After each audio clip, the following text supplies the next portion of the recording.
A red bracelet bit my skin. Fall risk, as if a strip of plastic knew my mind. On my lap, a petition I never signed, stamped and notarized, like a verdict. Emergency guardianship, the lawyer smiled, for your protection.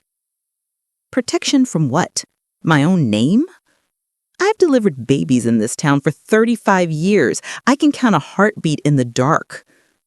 But one forged signature tried to turn me into a stranger on paper. So I did what mothers do when the house smells like smoke. I followed the heat. First, my shoebox of proofs. Paid bills, the deed, my policy. Then the notary's log. One crisp line. Seaside Memorial. Caro. And a doctor's note I never earned, signed by a man who wasn't even in town. They served me in the church hallway, 2 weeks to lose my life on a clipboard. In court, I wore navy and a hummingbird brooch because I planned to fly, not beg. 3 questions proved more than a stack of forms: where my mother rests, when my gas bill's due, and what I taught a neighbor last night. When the gavel lifted, the room held its breath. By the time it fell, the bracelet wasn't the only thing coming off. Stay. I'll show you how a town, a notary's sentence, and one stubborn midwife made paper tell the truth. And how Pearl House was born, so no one gets erased again. I looked down at the paper in my lap. Petition for emergency guardianship. My name, my birthday, my address, and then a short paragraph that began with the words, appears to lack capacity. It was signed and notarized. It wasn't my signature. It was a smooth counterfeit of my name, Loretta Mae Baines, like someone had ironed even that. The nurse waited with a little pen light to test my eyes, as if the words could force my pupils to obey. Take this off me, I said quietly, touching the bracelet. Now. The nurse glanced at Evan. He shook his head almost imperceptibly. Nina looked up finally and met my eyes. Mama, she said, voice soft, you've been forgetting things. It's okay, it happens.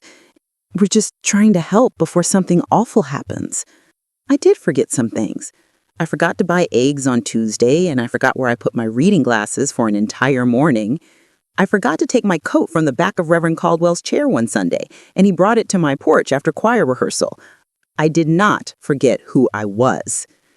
And I had not, in 62 years, forgotten how to tell someone with lying to me. Get it off me, I said again, sharper this time, and moved that paper away from my legs. You're standing too close. Evan's smile thinned. He stepped back, and the nurse lowered the penlight. We'll give you a minute, he said. He pressed a card into my palm before he left. Call if you reconsider. I didn't realize I was squeezing that card until it bent against my fingers. Across the bottom, he had written it in casual lawyer script. Guardianship is not a punishment. It's a safety net. I walked out without a bracelet, clutching my purse like it carried my spine. I could feel my heart beating in 2 places, in my chest and on the back of my neck. The daylight outside was too bright, like standing under a question. I sat in my car with the door open and the breeze drifting in, and I listened to myself breathe until my hands stopped trembling. My name is Loretta Mae Baines. I delivered babies in this town for 35 years. I can count a heartbeat with my fingers in the dark. I can tell when a mother is going to reach for courage she thought she didn't have. I washed the first breath of 904 newborn cheeks. People still stop me in the biscuit aisle to show me a teenager who used to fit in my palms. There is not a person alive who knows my mind better than I do. The first thing I did after I drove home was call my friend Daisy. I said, "You sitting down?" "Girl, I just took pound cake out the oven. I am absolutely sitting down." I told her everything. The bracelet, the petition, the signature that wasn't mine. Nina standing there like she was introducing me to a new hairstyle instead of a new life. Daisy let out a low sound that started in her throat and ended in her chest. She works L&D across the bridge in Buford and has a laugh like brass bells and a way of keeping a secret so close he can't breathe. "Loretta," she said, "don't do anything till you call a lawyer. I am a lawyer, I said, out of old habit. It's what I used to tell my daughter when she brought home trouble from school.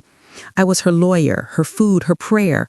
But I wasn't a lawyer, not the kind with paper and stamps. Daisy exhaled. You know what I mean. I looked at the clock and counted back to when the petition said it had been notarized, 2 days ago. I had been baking sweet potato cornbread and listening to Al Green. I had danced in my kitchen in my purple socks and texted my niece a picture of the first slice. When the phone rang that night, it was a welfare check. 2 officers and a caseworker at my door. Polite and stiff. Ma'am, just need to see that you have food in the house and that you know what day it is. It's Thursday, I said.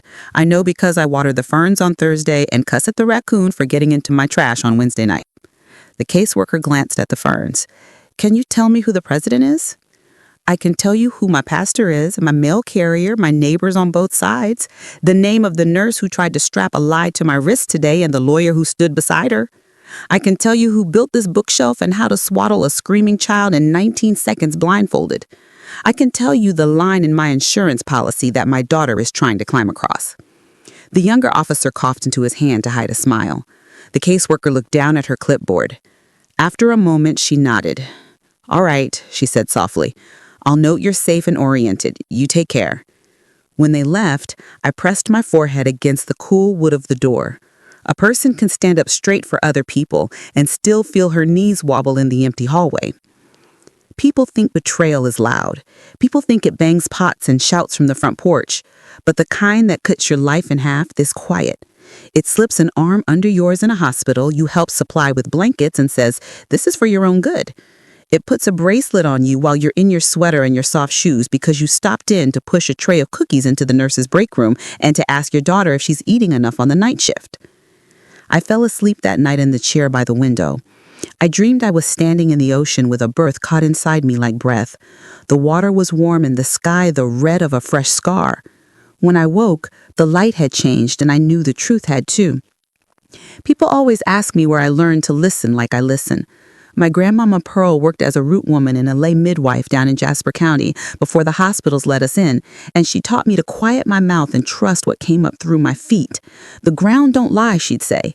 Men will, papers will, but the ground tells the truth to the soles of your feet if you let it.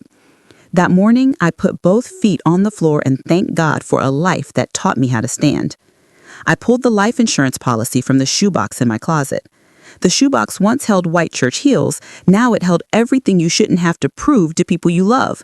Marriage certificate, the deed to my little yellow bungalow, a copy of my advance directive, an index card with the phone numbers of 2 nurses who owe me their careers, and the Metropolitan Guardian policy I bought when I was 48.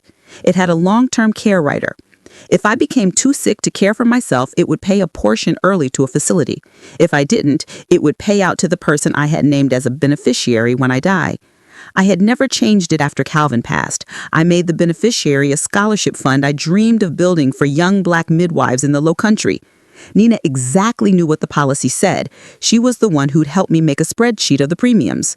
If somebody declared me incompetent, they could control the policy's decisions.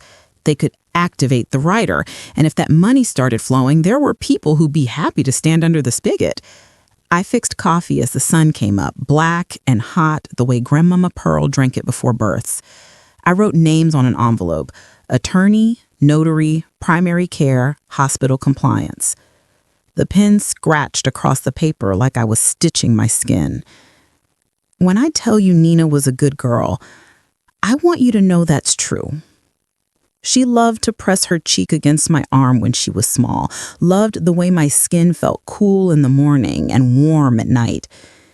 She slept on my chest for the first 3 weeks of her life because my breath was the only thing that told her she was still here.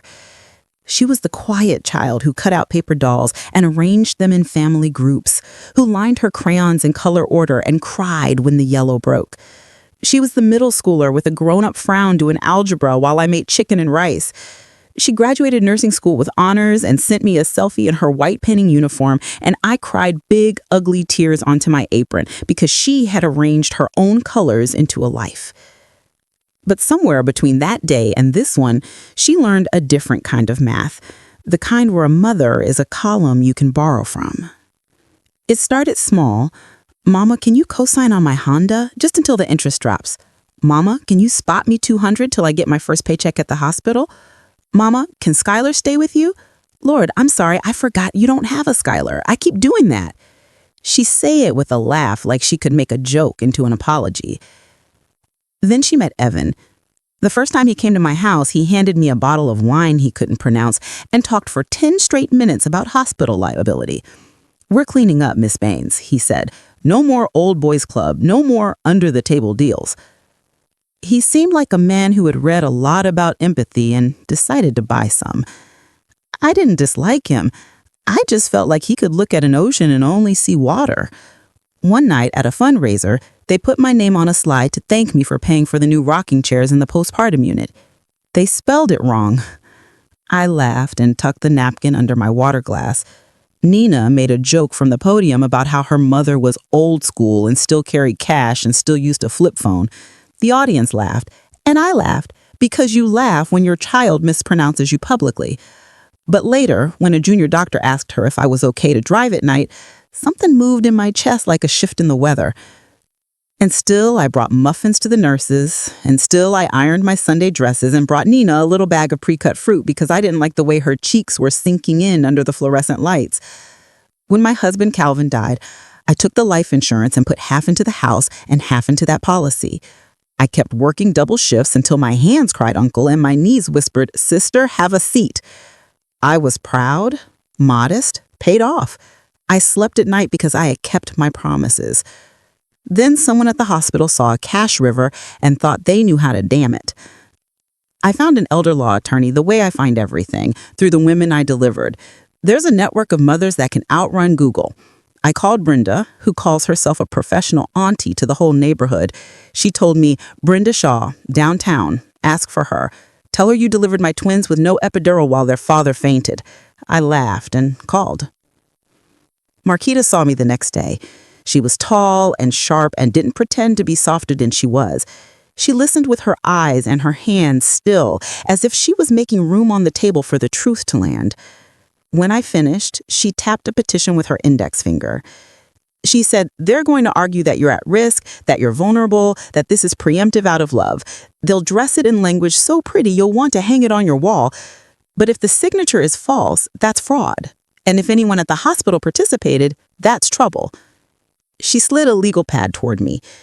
She said, "I want medical records, the note that says you were evaluated, the notary stamp log, names of any nurse or social worker who's mentioned concerns, your primary care physician's cognitive screen, copies of your bills paid on time, receipts." People forget competence is a pile of small proofs.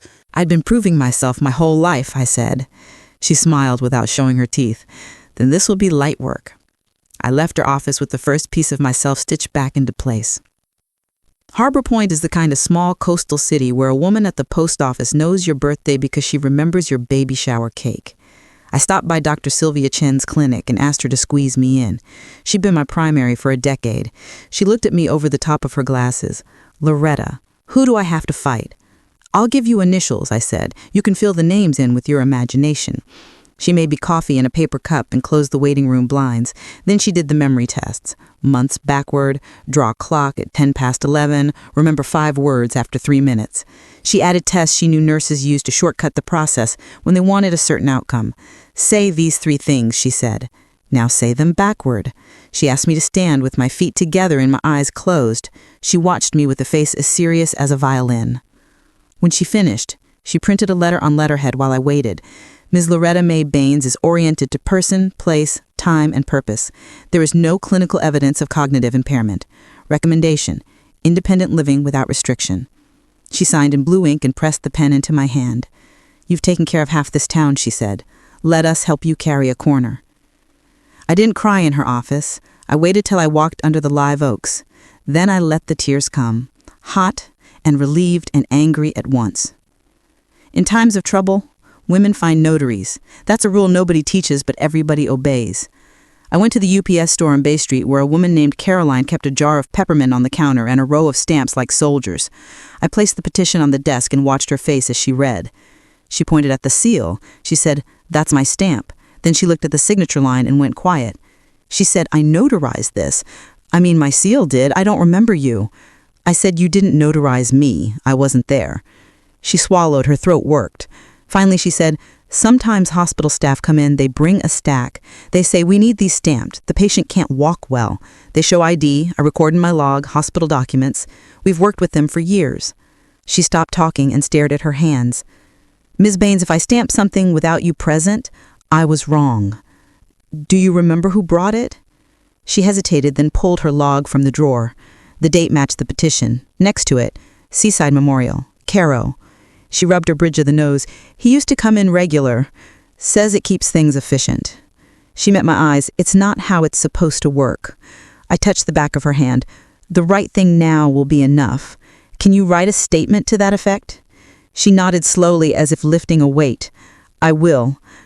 Back in my car, I turned the engine and sat, palms on the wheel, letting the air blow cool on my face. One pebble of evidence becomes a handful becomes a hill. I could feel the hill under my feet.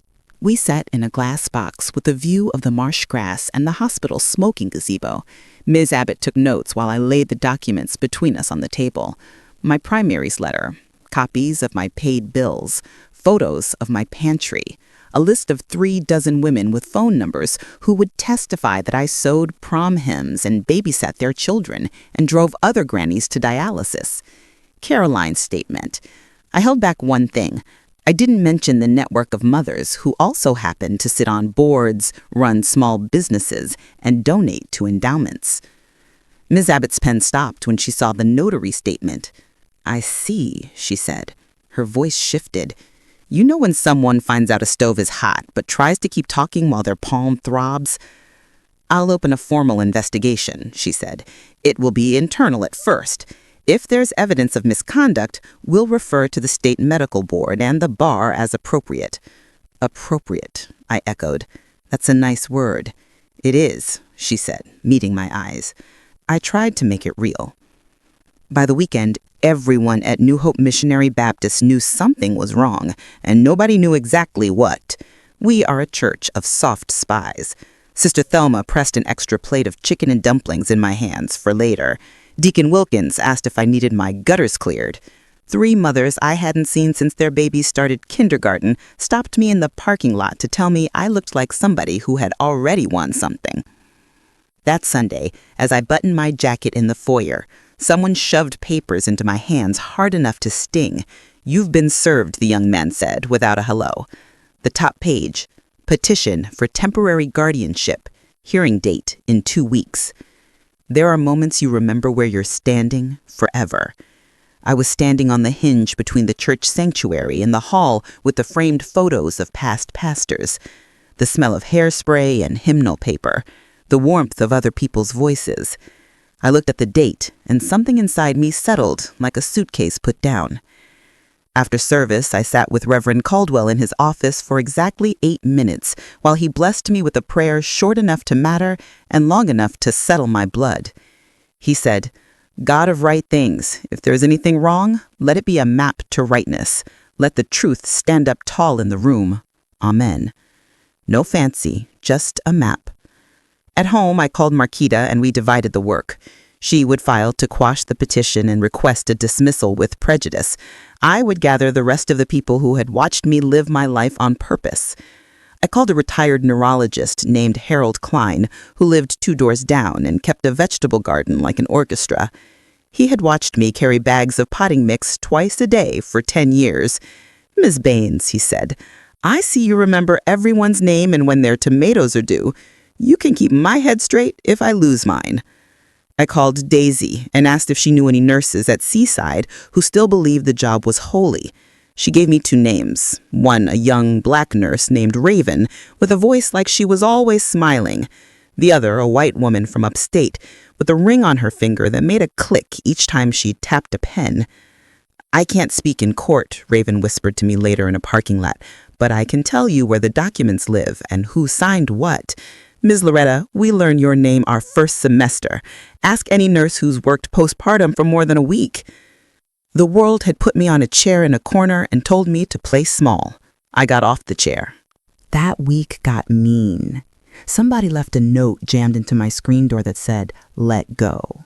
I found my pill bottles shuffled on the counter, even though I kept them in a little basket by the sink. I checked the labels, checked the numbers. Everything was still there, but someone had touched my life with their hands. I installed a doorbell camera with the help of my neighbor Julian, a sweet boy with a skateboard and a heart like a golden retriever. "Miss Loretta," he said, "you want me to set motion alerts?" I nodded. He put the app on my phone and walked me through the steps 5 times without sighing. 2 nights later, the camera caught someone slipping an envelope under my mat. The man's back was to the camera, hood up, but I recognized the cautious way he turned his head. Some people wear their fear like a hat. He walked like he was worried about stepping on his own shadow. Inside the envelope was a photocopy of a physician's evaluation with a signature that made my stomach go cold. I knew that signature. Dr. Wyman had been a young OB when I was the older midwife everyone called on the night shift when the baby won't come. He had beautiful hands and a gaze that took its time. He had retreated to research years ago after a malpractice scare. He avoided messy human things now that he could. The evaluation claimed he had seen me a week earlier, run tests, found me mild to moderate impairment. He had not seen me a week earlier. Last time he saw me, I had handed him a newborn and told him to bless her real quick because she was trying to leave. He had cried. I called him that night. "Hank," I said when he picked up. I used the old familiar name on purpose. He inhaled sharply. "Loretta," he said. A person unfortunate enough to tell a lie will sometimes say your name like they wish it could stand in for absolution. "I saw a paper with your signature. Where were you last Thursday?" He was silent. Then, "I was in Columbia at the research lab all day." "So you didn't see me?" No. "So the signature?" He exhaled in a shake. "I need to call you back." He never did. But he did email Ms. Abbott at the hospital and CC me with an odd little sentence. "I did not personally evaluate Ms. Baines on the date indicated." That sentence was like someone turning on a white light in a dirty room. The morning of the hearing arrived, blue and too beautiful. Harper Point does that sometimes, gives you a watercolor day to carry a heavy load. I wore my navy suit because when you don't know what to wear to a fight, you wear the color of a storm you can stand inside. I pinned Grandmama Pearl's brooch to the lapel. It's shaped like a hummingbird. It catches sunlight and makes chandeliers on the walls.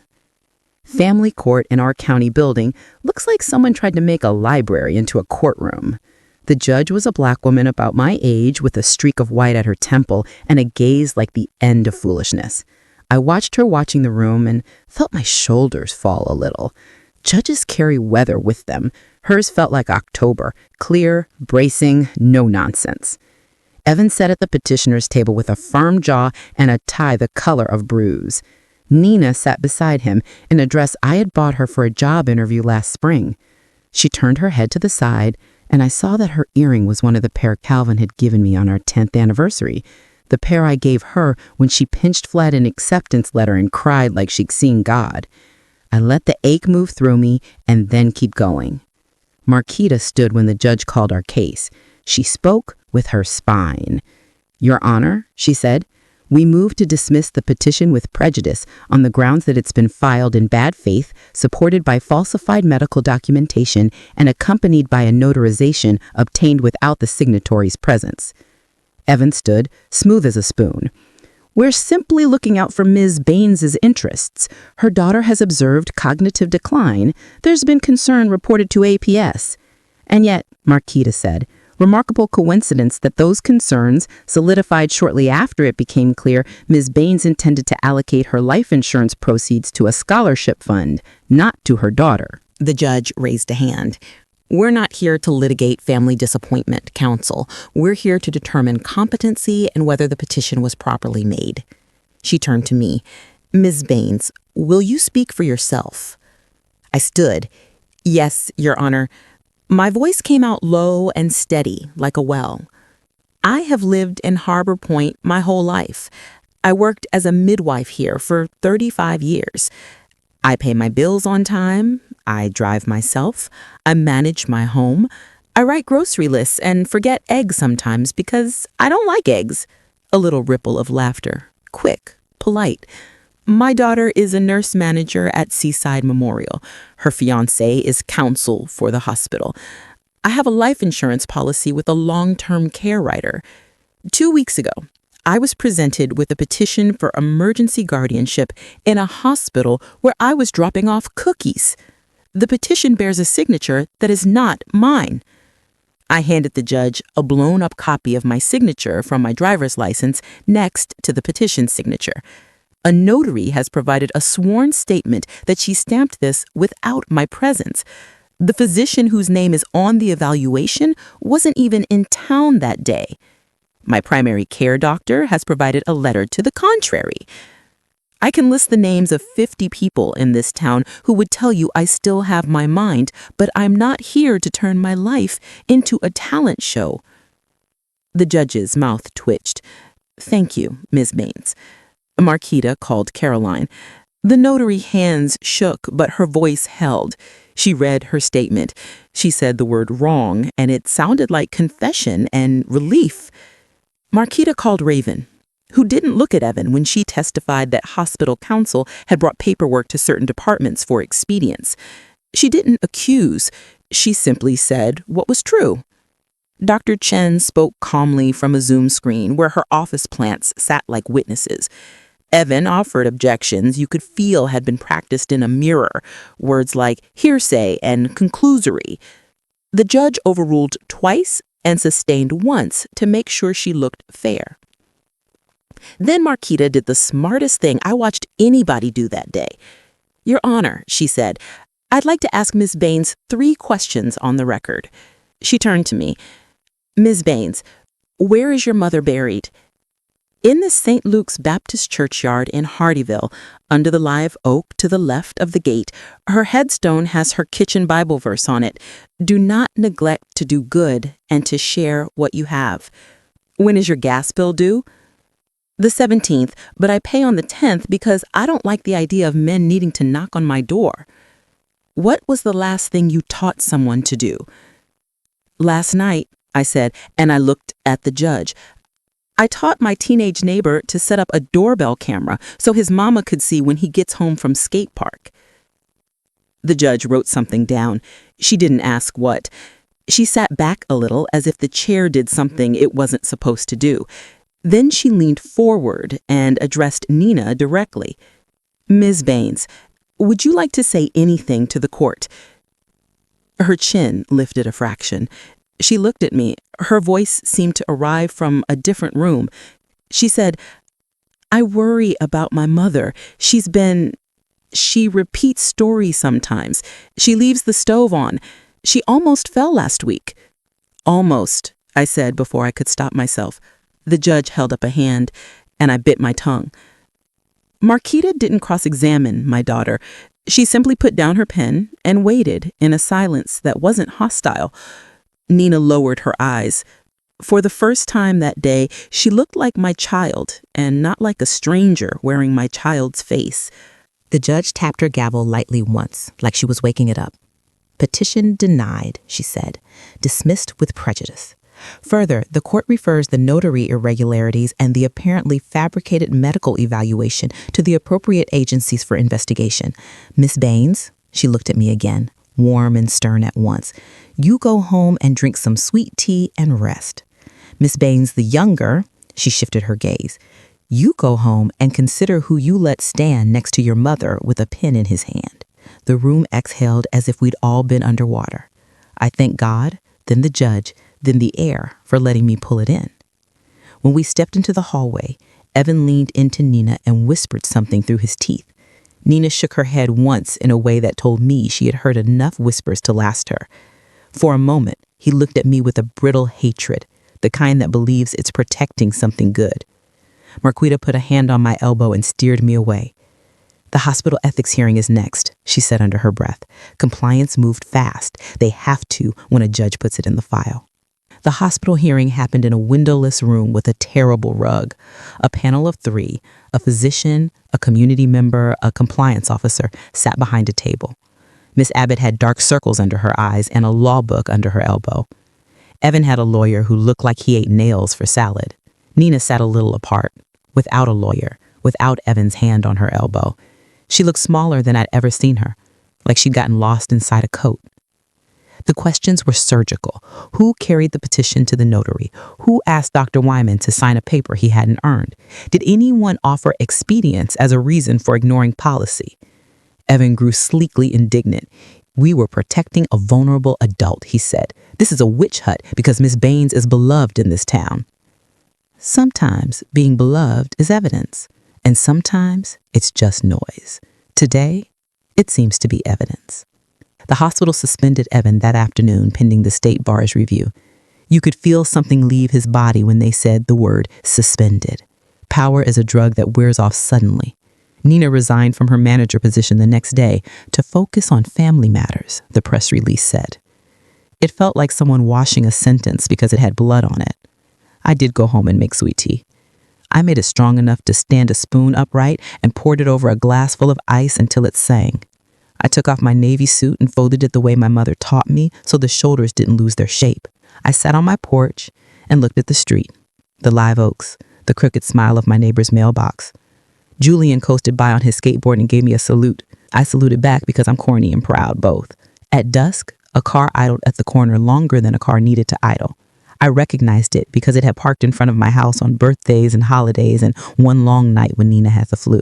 She didn't get out. She just sat there. Finally, I walked down the steps and toward the street like I was going to check the mail I checked 10 minutes ago. She rolled down the window. "Mama," she said. Her voice was a rope thrown across a river. "Evan said," I raised my hand. "Don't tell me what a man said." She closed her eyes. "I messed up." "Yes," I said. The word felt like a smooth stone. "You did." She nodded without looking at me. "He told me we'd keep you safe. He told me we could put your policy to work. He said it wasn't cheating if it was in your best interest." She laughed once, short and ugly. "He told me a lot of things." "What did you tell yourself?" I asked. The cicadas were singing like they'd been paid. That it was love. That it was how daughters love. I leaned on the mailbox and looked at the woman I had made. "Love doesn't hide your signature," I said. "Love doesn't stamp a word on your mother's wrist without asking." She nodded again and stared down at the steering wheel. For once, I didn't feel the silence. People are always trying to stuff silence with packing peanuts. Sometimes silence is where the truth can turn around without bumping its elbows. "I need to go," she said finally. I don't know where I'm going yet, but I need to go." "All right, go then. And when you walk out of the shadow you let a man put over you. That shadow doesn't fit you." She drove away with her blinker ticking too long after the turn. For 3 days, I moved through my house like a person learning to live in her skin again after an illness. I let myself rest. I wrote down the names of people who had sent texts and flowers and soup. I put the judge's order in the shoebox with my other proofs. I took the hospital card with Evan's scrawl and fed it through the shredder until it was confetti. Then I swept the confetti into the trash and tied the bag tight. When you spend most of your life helping other people breathe, it's strange to sit still and listen to your own breath. But I did. And once it sounded like mine again, I did what I always do when the world tries to tell me I'm small. I built something. For years, I had been talking about an idea that made the women at New Hope lean forward. Not a hospital, I would say. Not even a clinic. A room with sunlight and soft chairs. A place where a mama can bring a newborn and not feel like she's breaking a rule. A place to feed in peace, to weigh babies and weigh decisions, to talk about stitches and sleep and sex and sorrow and joy. A place with a kettle that never goes cold and a couch that never seems too precious to sit on. I wanted to call it Pearl House, after Grandmama. I wanted to charge a little to keep the lights on, then charge nothing if it got in the way of what was good. Daisy called me the day after the hearing. "You ready?" she asked. "Ready for what?" "For me to bring a folding chair and my tax refund and my faith the size of a mustard seed to whatever building you point at." We found a storefront near the farmer's market with stamped tin ceilings and a floor that remembered a hardware store from 1962. The landlord was a woman whose sister I had talked through a storm of blood pressure while she waited for an ambulance 15 years ago. "You want it or not?" she asked. "You can have the rent I give my son." I said yes, and signed my name, my real name, in big letters and felt my hand throw off the last of a weight. We painted the walls a color called morning butter because the name made me smile. We bought chairs from an estate sale and scrubbed them until they looked like they belonged to women who liked themselves. We hung a framed print of a hummingbird over the couch because sometimes a bird is better theology than a book. The first week we opened, 3 mamas came, and then 8, and then 20. A dad sat in the corner and cried quietly because he didn't know where to put his hands when the baby cried, and he didn't know how to ask. I put his hands where they belonged, and he stopped crying. There were older women, too, grandmothers whose daughters had castigated them for their country ways, aunties who had never married but knew how to slip a baby's shoulder out from under a rib, new neighbors from far away whose own mothers were on other continents, arriving with their mouths careful. I watched them all find a chair and an instrument inside themselves they'd been taught not to play. The scholarship fund for Black midwives grew like yeast in a warm kitchen. Brenda started it with a mason jar on my counter. She wrote "For the Babies" on a piece of masking tape along the side. People tucked bills into it like prayers, and at the end of the month, we counted and cried for the good kind of reason. The Chamber of Commerce gave Pearl House a little plaque that said Small Business of the Month, and it made me laugh because business is such a bloodless word for what we were doing. But I set the plaque on a shelf and let it shine. One afternoon in late summer, Miss Abbott came by with a paper sack of muffins and a tired smile. She said, "I wanted you to know. The bar decided to sanction. He resigned." She didn't say his name. She didn't have to. She said the hospital is cleaning house. We have some floors to mop, metaphorically, but they'll shine if we do it right. I said, "Good," simply. "Shine them." She put the muffins on the counter and slid a card toward me. "If you ever want a compliance job," she said, "I'd hire you to tell the truth in rooms where people avoid it. I already have a job, but I'll come tell the truth for free." I saw Nina again the week before Thanksgiving. Pearl House had put up a string of paper leaves in the front window where children wrote one thing they were grateful for. Someone, probably a dad with big, clumsy letters, had written "no colic." I was sweeping when a reflection moved in the glass in a way my body recognized before my mind did. I turned around. She stood across the street in a denim jacket and jeans, her hair down, her hands in her pockets. She didn't wave. I didn't either. We are Southern women. We understand the choreography of grief. She crossed at the light and walked up to the window and read the leaves without coming in. I watched her mouth move. "Fresh sheets," she read. "Mama's cooking," she read. "Miss Loretta," she read, and that last one made her jaw tremble. She put her hand against the glass lightly as if she could feel the room. She looked at me finally. Her eyes were the color of the deep part of the river. She lifted her hand a little in a motion shy as a doe, then she dropped it and walked away. Christmas at Pearl House was cozy chaos. We did a sock drive and gave out bags with hand cream, ginger candy, and tea that didn't taste like grass. Julian dressed as an angel and nearly knocked over the tree with his wings.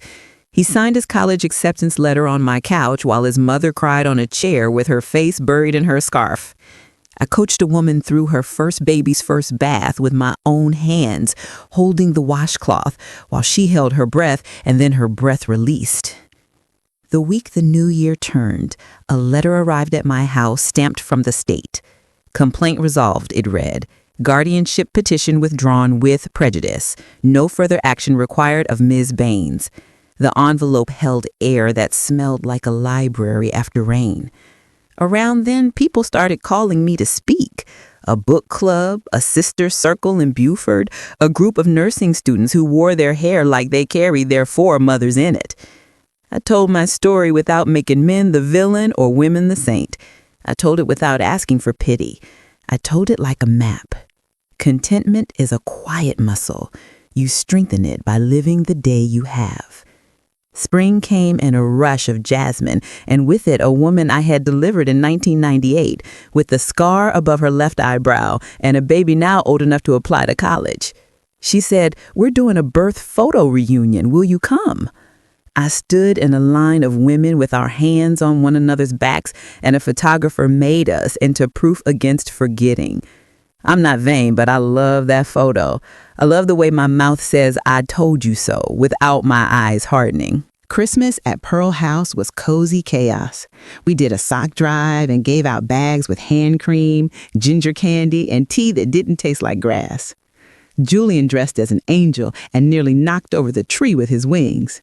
He signed his college acceptance letter on my couch, while his mother cried on a chair with her face buried in her scarf. I coached a woman through her first baby's first bath, with my own hands holding the washcloth while she held her breath, and then her breath released. The week the new year turned, a letter arrived at my house stamped from the state. Complaint resolved, it read. Guardianship petition withdrawn, with prejudice. No further action required of Miss Baines. The envelope held air that smelt like a library after rain. Around then, people started calling me to speak. A book club, a sister circle in Beaufort, a group of nursing students who wore their hair like they carried their foremothers in it. I told my story without making men the villain or women the saint. I told it without asking for pity. I told it like a map.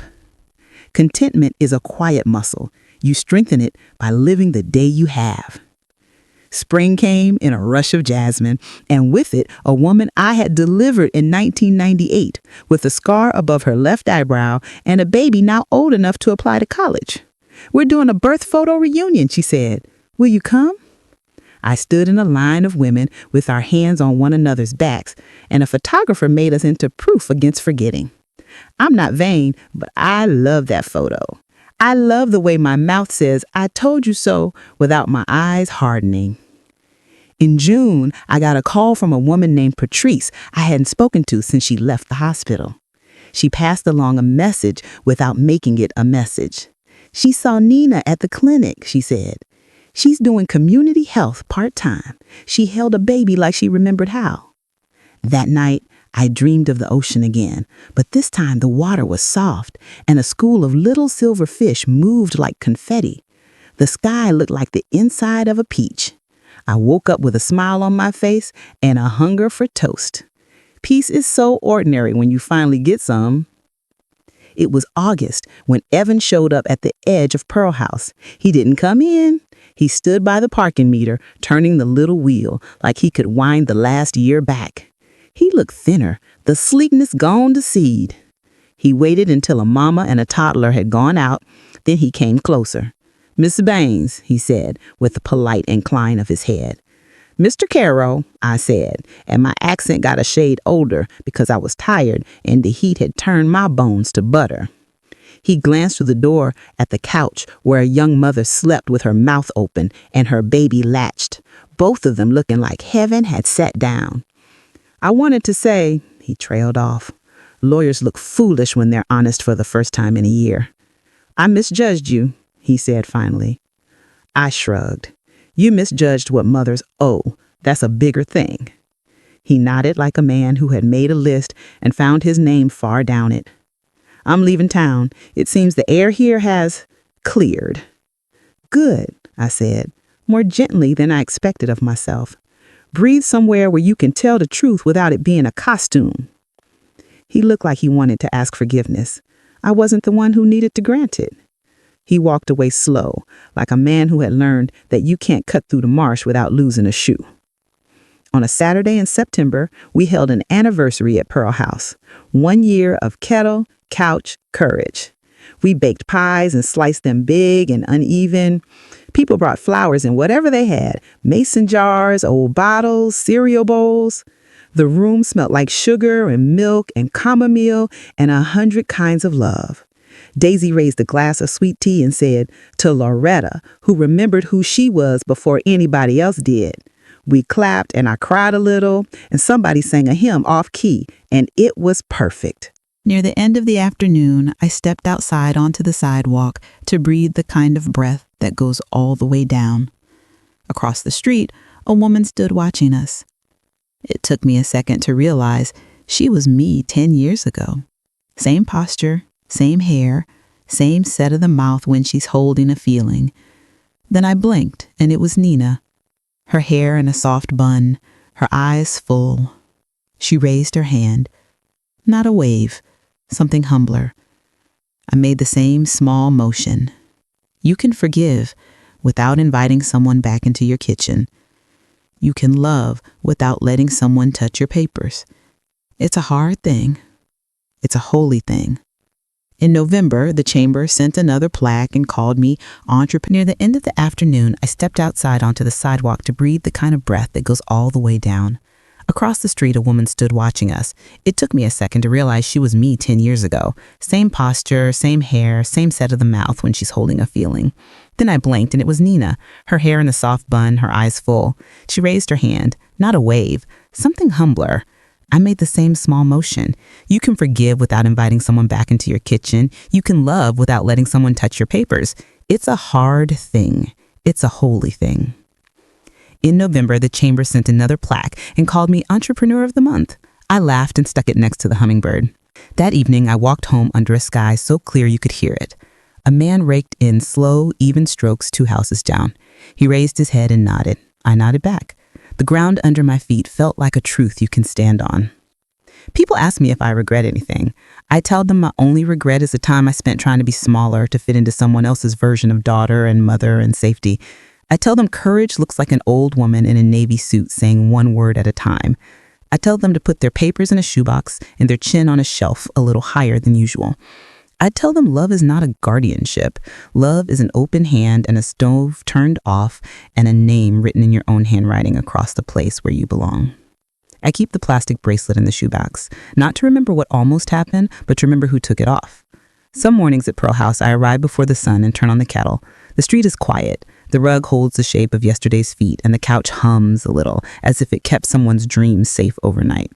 I stand in the doorway and watch the room wake up. Sometimes I swear I can hear a sound like the gasp right after a baby slips into the world, a sharp, shocked joy. That sound is why I did it. That sound is why I'll keep doing it till someone makes me sit down. And even then, I'll whisper instructions from the chair. On the day the state sent the scholarship check for our first 2 midwifery students, I took the envelope to Grandmama Pearl's grave. I laid it on the grass like an offering and told her, "See, the ground told me true." A blue jay fussed at me from a branch, and I fussed back because that's what we do. On my way back, a woman stopped me by the church gate. "You Miss Baines?" she asked. "Depends. You want to sell me something or tell me something?" She laughed. "Tell you something. I delivered you at home on a storm night when the road flooded. My mama says you walked through water like you had a halo. I got into nursing school last week. I started in January. I came to say thank you." Sometimes your life answers you out loud. I went home to my yellow bungalow and set water to boil and looked out the window at the street where my daughter had stood in shame and left in pride. I sent up a small prayer for her, just her name loose into the air. I asked the Lord to show her the way that isn't expensive and isn't cheap, but is honest. I asked for a husband for her if she wants one, and peace if she doesn't. I asked for a gentleness in her hands when she touches a patient, and a gentleness in her voice when she calls her mama. As the kettle sang, the doorbell camera pinged. I glanced at my phone. A delivery driver set a package on my mat and took a quick picture. I opened the door to bring the box in and saw the return address. It was from Nina. Inside was a photo in a simple frame, me in my navy suit the day of the hearing, chin up and brooch catching the light. On the back in her careful script, she had written, "I forgot myself. I remember you. I'm trying." There was also a recipe card with her handwriting, copying my banana bread instructions exactly, including stir until just friends, not married. I leaned on the counter and laughed like a woman whose life was her own. Some evenings, I lock Pearl House and stand for a moment looking back through the window. The couch, the hummingbird, the tea kettle, the wall of thank you notes written in a dozen different hands. The room holds the day like a bee holds pollen, and I carry it home on my shoulders. I pass the hospital with the light curving around the glass and remember the day someone tried to put a word on my wrist that didn't belong to me. The word that belongs to me now is owner. The words that belong to me now are steward and mother and neighbor and please pass the biscuits. The word that belongs to me now is mine. If you are listening to this and your own people have made you feel small inside your own kitchen, I want to tell you this. There is a door that belongs to you. Find it, open it, step through. Close it gentle behind you. Sit down in your favorite chair. Put your name on something you built. Pour yourself something sweet. Call a friend with a laugh like brass bells. Put your papers in a shoebox. Wear navy when you need to. Keep hummingbirds near. Trust the ground. It won't lie to you. Men will, papers will. The ground won't. I've learned that the best revenge is not a courtroom line or a headline. The best revenge is the sound of a kettle singing in a room with your name on the lease. The best revenge is a daughter learning to say, "I'm sorry," without putting a leash on the end. The best revenge is women nodding at you in the grocery store as if you were part of the infrastructure, because you are. The best revenge is peace that looks boring from the outside and feels like a new baby's breath from the inside. The best revenge is living the life you decided on when you were the only person who believed you had a right to decide. The day I dropped off another check at the scholarship office, I walked back past the marsh, the light laid out in long gold strips, and I understood something I wish I had known younger. Dignity is not a resource someone else assigns you. It's a muscle you strengthen each time you say no to a lie. And when you are very lucky, that muscle becomes a song in your bones. Mine sounds like an ocean breathing. Mine sounds like a baby's first wail. Mine sounds like my own name said in my own voice. If you ever come to Pearl House, I'll put the kettle on. I'll show you the hummingbird and the couch and the little jar with scholarships folded into it. I'll tell you about the time I took a bracelet off my wrist and gave myself my life back. I'll teach you how to swaddle and how to breathe and how to write your name in letters so big nobody can stamp over them. And if you need me to, I'll stand beside you in a hallway somewhere under bad fluorescent lights. And when somebody tries to put a lie on your skin, I'll say in a voice low and steady as bedrock, "Get it off her now."